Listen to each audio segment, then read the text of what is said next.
on June 23, 1985, a bomb detonated on board Air India Flight 182 en route from Montreal, Quebec, Canada to New Delhi and Bombay via London Heathrow. The plane crashed into the waters off the southern coast of Ireland, killing all 329 passengers and crew aboard. This tragedy still stands as the largest act of mass murder in Canadian history. Suspicion for the bombing quickly came to rest on a group calling itself Babar Khalsa, a militant Sikh separatist group whose members included Talwinder Singh Parmar, Inderjit Singh Rayat, Ripudaman Singh Malik, Ajaib Singh Bagri, and Surjan Singh Gill.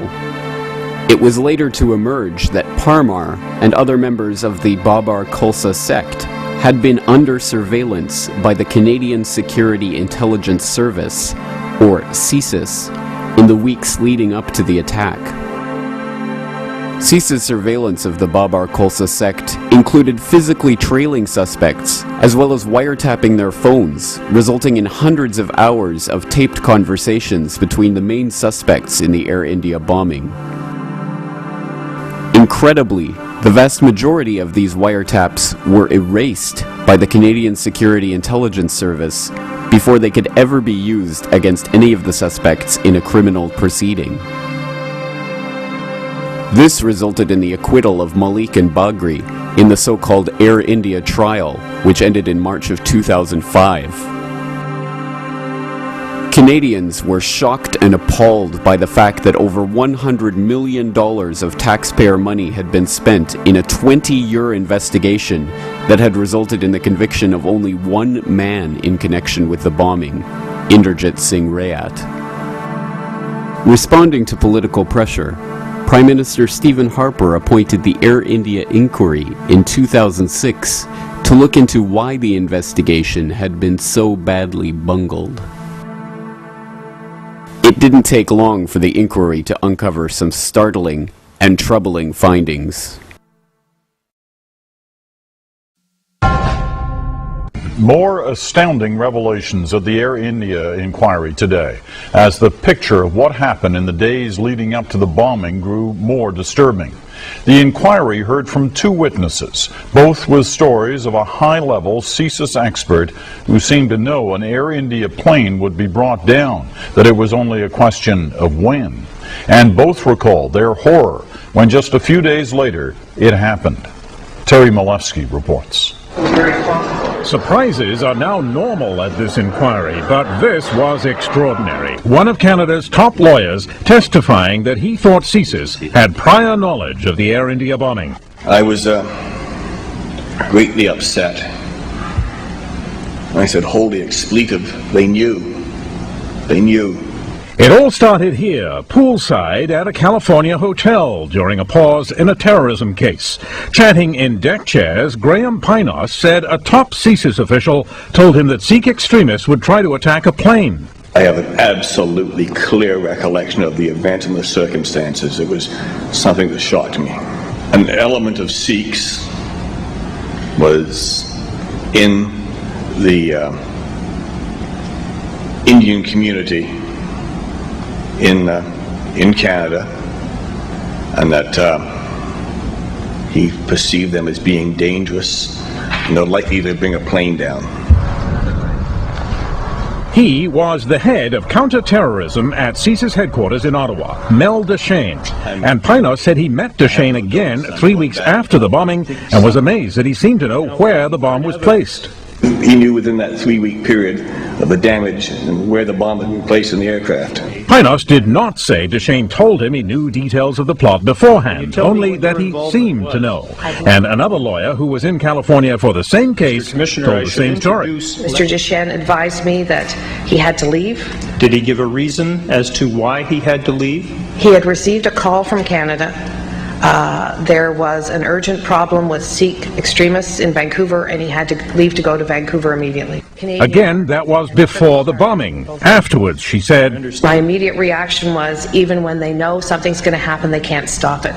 MacDonald did not say Duchesne talked about a bomb or a plane, but she insisted he knew something. My reaction was exactly the same as Mr. Pinos. Holy shit, they knew. Why were CSIS working on the threat days before the bombing, but unable to prevent it from taking place? Why was the wiretap evidence destroyed? Why have 23 years of investigation provided only one conviction on one count of manslaughter in connection with the largest mass murder in Canadian history? The startling answer to these troubling questions may come from this document. Entitled Tab 89, it contains the transcripts of RCMP interrogations of Ajaib Singh Bagri in October of 2000.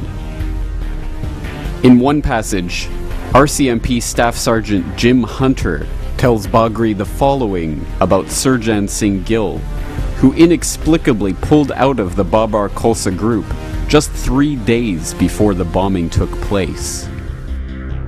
Yep, Surjan trying to back out. Now, why is he trying to back out? Cold feet? There's been some damage control already because Talwinder knows that he's trying to back out. And of course, why is he trying to back out? Well, because his CSIS agents have told him to back out.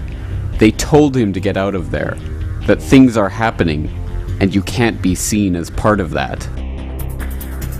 In a transcription from the interrogation of Ripudaman Malik from that same Tab 89 document, Staff Sergeant Don Adam of the RCMP tells Malik that the wiretaps of Parmar and others were destroyed to cover up CSIS' role in the bombings. And you know, if you were a policeman, why would a government agency destroy the very tapes that would, of Mr. Parmar's? Can you think of why? Perhaps if your agent was right in the middle of it, and then it happened, and now you were all going to look horrible, you might have a reason to cover that up, wouldn't you? If true, the implications of these RCMP statements are troubling. Surjan Singh Gill was not an incidental player in the Babar Khalsa group. In fact, he was one of its founding members, and his name was on the documents which incorporated the group as a religious society in British Columbia. Then, 3 days before the bombing, he dissociated himself from the group. Then, in September 2000, just weeks before the arrest of Malik and Bagri and the interrogations which admitted his role as a CSIS informant, Surjan Singh Gill fled Canada, never to return.